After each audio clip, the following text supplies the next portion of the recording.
What's good, everybody? This your boy Mike coming to you from Reality Warpers. Yo, I got a question. Do spiritual topics pique your interest? Do you desire unique conversations? Sit down, calm your mind, just have a conversation. And after we have a talk, if you feel like you got information of substance, like and subscribe to the channel. And if you know anybody that have like minds, share my content. And together, we can warp reality. So, without further ado, let's get to the show. What's good, everybody? Thank you for joining me here again on another awesome episode of Reality Warpers. So, I know my last series was pretty deep, and I hope a lot of you went and did some research on some of the things that I spoke about, some of the different topics. One of the best ways of growing is doing research yourself. Don't wait for someone to give you information, and let alone don't research what that information is. Okay, so do your own research on some of the things that I've talked about. But tonight, I want to speak about something that I spoke about in my last series. I spoke about meditation. Now, in recent videos, well, past videos, I've spoke about meditation numerous different times. Now, I'm hoping you all have been practicing different meditative practices. That way, we can connect more when we speak about these things, because now you are experiencing what we are talking about. So I hope you are practicing different meditative practices on your your personal time, your me time, and experiencing different things, intentional meditations, mindfulness meditations, um sun gazing for people that's morning people, just other different meditative practices. Just try different things. Yoga is a meditative practice, so just try different things. But I want to talk about the wavelength of meditation. In past videos, I have said that I was going to speak about wavelengths. Okay, there's different wavelengths, and this is scientific study. Okay, so this is something that you can go and pull up on YouTube, have scientists explain to you what these wavelengths are that's going on in your brain. There's different things that goes on when you do different things in your brain is in a certain wavelength when you are doing that certain thing. Okay, so going into wavelengths, the wavelength that is, well, first of all, there's different wavelengths. I'm only going to talk about one for this episode. I get into other wavelengths in later, you know, episodes and stuff like that. But tonight I'm going to talk about theta wavelength. Okay, so there's delta, theta, beta, alpha, and gamma wave. Okay, so tonight we're going to talk about theta waves. Okay, so theta wave is the wavelength you are in when you are in a creative state. Okay, in a natural way, it will be the time of the day when you waking up, the first time of the day when you're waking up, or the end of the night when you're about to get ready to lay down. Okay, so like right around when you're taking a shower or something like that, you're starting to like wind down from the day. You're taking a shower, you're getting ready to get to bed, whatever, And the mind state that you're in at the time is called theta. Okay. Now, your brain is a magnet. I spoke about that in recent videos. This is how the magnet works. You have two times throughout the day where you are manifesting things. So every day, whether you consciously know you are doing it or not, you are manifesting something. Okay. In the morning, when you wake up, in the evening, when you're about to lay down. In this mind state, you are in a mind state of creativity. Okay. In this mind state of creativity, this is where you start to think about certain things, like your mind start, throwing different thoughts. It's like you think about different things, like random things, and it's just flowing. It's just going. It's just flowing and going. But you're in a calm mind state. You're not like agitated. You're not like moving. You're not like doing something like, that's like throwing you off emotionally. Like emotionally, you are calm and letting those thoughts flow. Okay. So whatever you're doing, it doesn't matter what you're doing, because you can be in a meditative state doing different things. But early in the morning, when you waking up or laying down late in the evening, is when you are naturally doing theta. Okay. But you can do theta while doing different things. So, like for people that like to work out all the time, when you're on that treadmill and you just zone state, that's theta. Okay, so you like just focus, like, and you start thinking of. Sometimes you not thinking of nothing at all, like it's just completely, you know, blacked out, like, or white out or whatever, like you don't see nothing. There's like nothing there, like you just flowing. Whatever thought is just flowing to you, or it's just like a bunch of thoughts just coming in. You're not responding to the thought emotionally.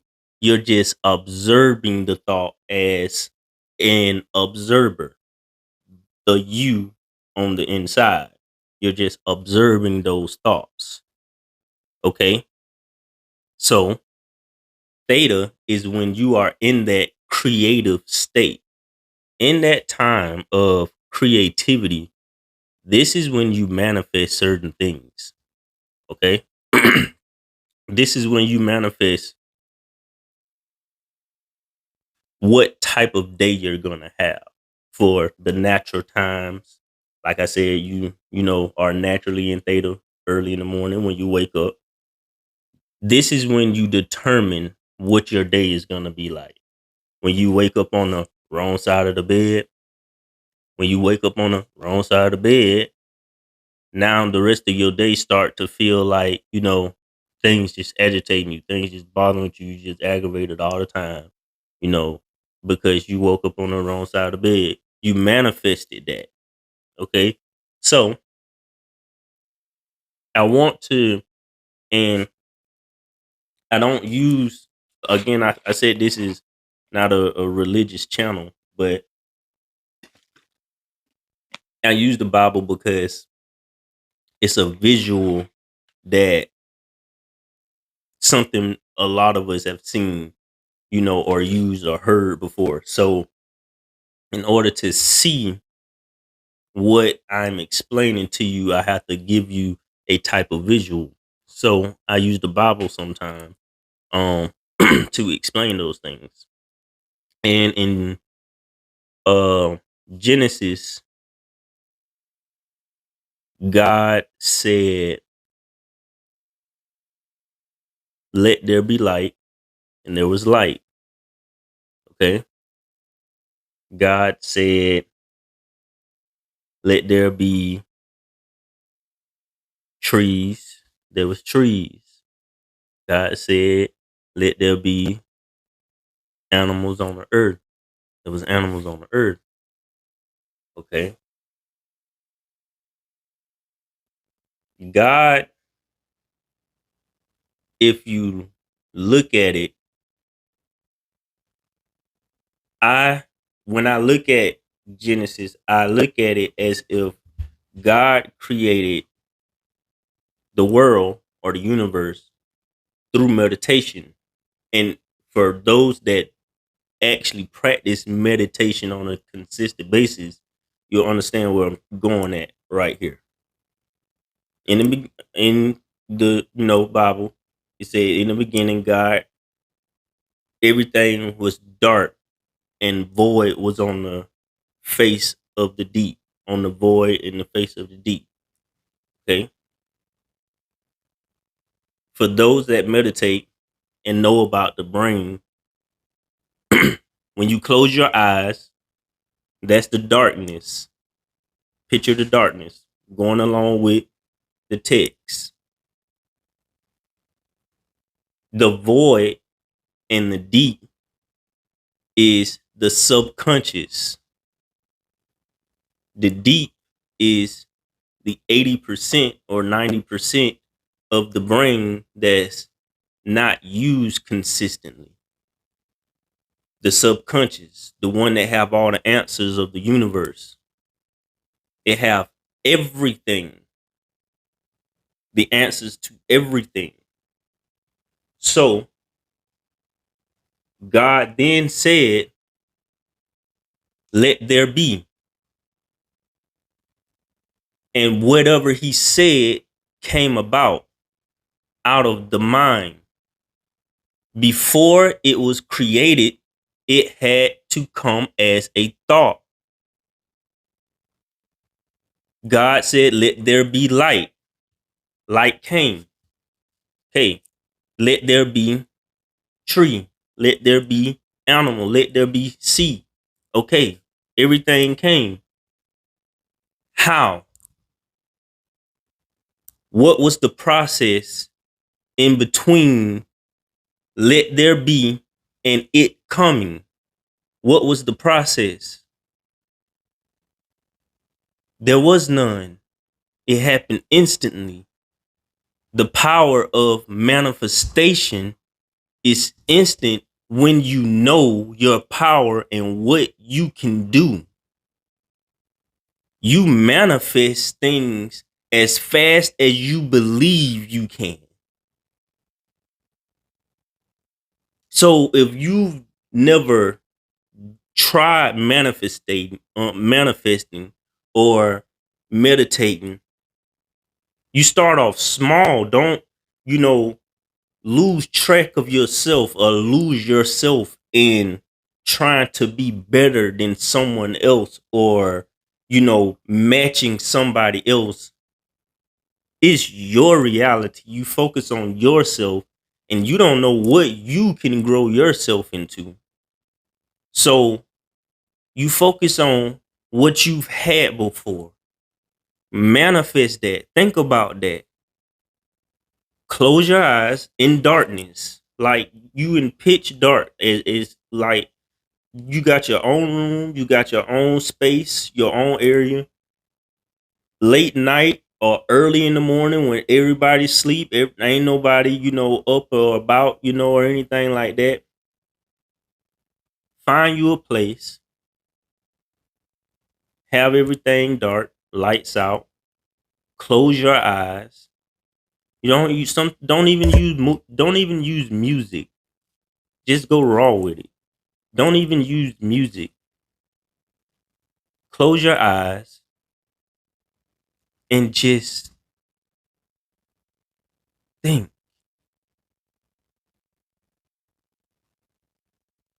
Just think. And then when you think, whatever that thought is that you thought about, let it go. Let it go. Think whatever the next thought is. Let it go. Now, a lot of you out here are extroverts. And some extroverts, I feel, are running away from their thoughts. Not everybody, of course, but sometimes a physical, well, as above, so below. So something, for some reason, I've noticed a lot of extroverts don't like to be alone. They like to be out and about and, being with people, mingling with people. Of course, that's what the term mean, an extrovert. They like to be about. Okay. But sometimes being too much of anything is bad. Sometimes it's almost like you're running away from being alone. You don't like to be alone. And being alone is not a bad thing. Okay. Being alone, on my last episode, I was talking about understanding who the soul is, and I said a good way of connecting with your soul is being out in nature. And I know that went over a lot of people's head, but let's talk about it a little bit more. Um, when you are alone, this is a time where you are connecting with the thoughts that's in your head. Okay. But on recent episodes, I said that the brain is a connector to the soul, to the spiritual world. Once you are alone and you connect with that brain, you are now connecting to what that is connected to, which is the spiritual. That is how you talk to God, higher self, the you that's on the inside that gave you this power to flow, to be who you are, to create, to, warp your reality. That's how you connect, by being alone. Okay. Going back to the Bible again, when God made Adam and Eve, God made both of them alone first. Okay. He made Adam, and for a period of time, Adam cared for the garden, took care of the animals, did whatever his purpose was to the garden, but he was alone. Once God saw that too much of anything is bad, you are not meant to be alone, man started to feel lonely. God put him to sleep, took rib a rib from him, and made Eve out of the rib. Okay. Book of Metaphors. The connection, you are already connected to the man if you are being into your feminine, if you are being into what God created. Okay. The assets of what he created, if you are connected to that, then you are connected to the man, the type of man he created. Okay, now that's on a deeper subject, that masculine and feminine energy and stuff like that. We'll talk about that in another, episode, or whatever. But we're gonna get back, on topic here for our meditation and stuff. So you are not meant to be alone.